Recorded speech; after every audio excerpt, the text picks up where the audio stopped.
ഹൈദർ പൈസ വാങ്ങി ശരി, ഹൈദർ പൈസ വാങ്ങി ശരി, ഇന്നാണ് പൈസ വാങ്ങി ശരി, ഇന്നാണ് എനിക്കത് മനസ്സിലായി. പൈസ വാങ്ങിയിട്ടുണ്ടാവും. എന്റെ ഫോൺ ഇത്ര എടുക്കുന്നില്ല, എനിക്ക് കല്യാണം കഴിച്ചു തരാൻ പറ്റുമെന്ന് അപ്പൊ സമ്മതിച്ചിട്ടുണ്ട്.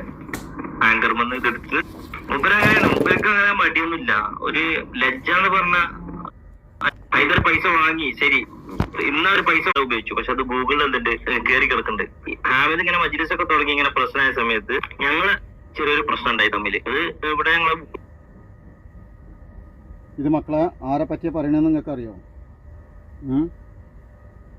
ഈ പറയുന്ന ആളെ നിങ്ങൾക്ക് അറിയാൻ പറ്റും. നമ്മളെ ഇനി അറിയാത്തവർക്ക് പരിചയപ്പെടുത്തി തരാം. ആളുകളെ സ്വർഗത്തിലേക്ക് കയറ്റി അയക്കുന്ന ആത്മീയ നേതാവ് എന്ന് സ്വയം പറഞ്ഞ മുൻപ് ചന്ദ്രസ്വാമിയൊക്കെ ഉണ്ടായിരുന്നല്ലോ. അതുപോലെ ഇന്ന് കേരളത്തിലുള്ള ഒരു ആത്മീയ തട്ടിപ്പ് വീരൻ. ഈ ആത്മീയ തട്ടിപ്പ് വീരനെ പറ്റി പറയുന്നത് PMS പൂക്കോയ തങ്ങളുടെ മകനായ ആണ് പറയുന്നത്. ഓക്കെ, അപ്പോൾ ഇതിൽ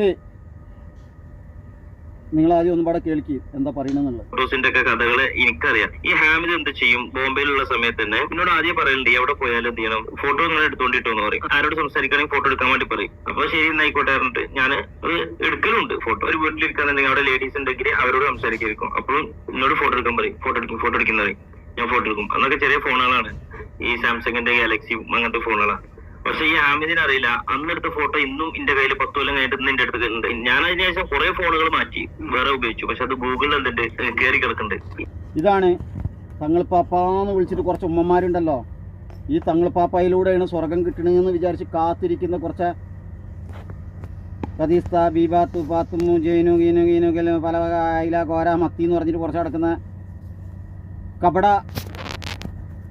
മുഖമൂടിധാരികളായ കുറച്ച് സ്ത്രീകൾ, അതുപോലെ കുറച്ച് ഇവൻ്റെ വേദിയിലേക്ക് പോകുന്ന കുറച്ച് വെള്ളവസ്ത്രധാരികളും, അത്തരം ആളുകൾ കേൾക്കാനാണ്. സ്വർഗം കിട്ടാൻ പോകുന്ന ആളുകൾ പ്രത്യേകിച്ച് ആദ്യം കേൾക്കുക.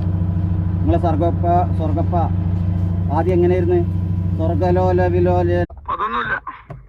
പിന്നെ 7 ലക്ഷം ഉറുപ്പിന്റെ ഒക്കെ വാങ്ങി ആന്തരങ്ങൾ കൊടുത്ത് അതൊന്നും പിന്നെന്തില്ല, സ്വർഗത്ത് കാളെ കയറ്റിയേക്കാനാ. ഓല് ഇടാതൊക്കെ നിങ്ങൾ എന്നോട് കാര്യങ്ങൾ സംസാരിച്ചു.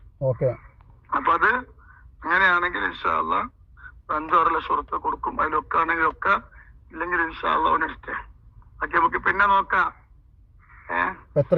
ജീവിക്കാനുള്ള മുതലൊക്കെ ഉണ്ട്. എനിക്ക് മരിക്കോളം ജീവിക്കാൻ എനിക്ക് മുതലുണ്ട്. ഇപ്പൊ എനിക്കിതിപ്പോ നിർത്തിയാല് നമ്മൾ വിചാരിച്ച് ഇവൻ 10 പൈസ ഇയാളടുത്തും വാങ്ങൂല എന്നുള്ളത്. പക്ഷെ ഈ നാറ്റക്കോയ തന്നെ ലൈവിൽ വന്ന് വിളിച്ചു പറയാണ് ഇവൻ 7 ലക്ഷം ഉറുപ്പിക വാങ്ങി.